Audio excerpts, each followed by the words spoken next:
Hey guys, what's going on? It's Matt Wenning at winningstrength.com, and today we're going to talk about proper barbell squat setup. Now, what you're going to see in this video is basically a rundown of what's going on in my mind when I'm setting up with the bar. So the first thing that you want to do is set the bar equally in the rack. So you can see these lines right here, right? They're put right here, and that makes sure that when I crawl under the bar, I have a really good chance of being completely equal. I see a lot of guys, you know, they're not looking at getting this centered before they go. That's a big issue, okay? The next thing is making sure your hands are equal. So for me, it's very easy because I'm so inflexible from bench pressing that I have to go all the way out to the edge in order for my hands to fit.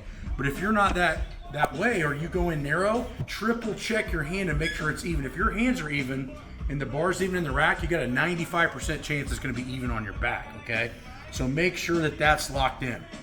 The next thing is when you crawl under the bar. So what I like to do is I'll put one foot in front of the other, and I'll crawl under the bar, and I'll get the bar set in my shelf. Now, as you can see, I'm pretty tight, so it takes a minute. So now once I get the bar locked in there, the trick is to pinch the shoulder blade as hard as you possibly can to keep the bar basically to where it cannot move.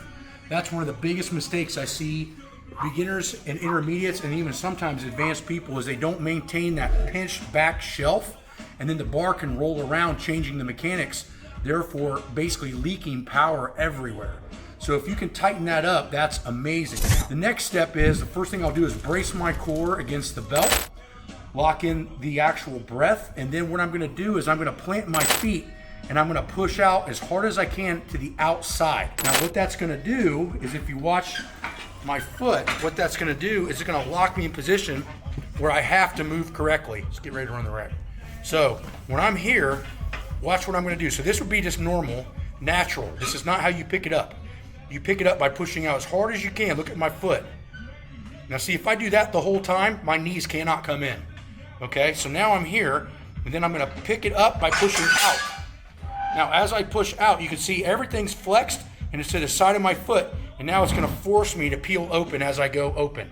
Now notice I'm at a vertical shank position, and then I come up and wrap. So if you get the top and the bottom perfect, everything in the middle will fall into place. The one thing you gotta remember is bracing the core against the belt if you use one. Talk to you guys soon, and hopefully this helps you guys set up a PR squat.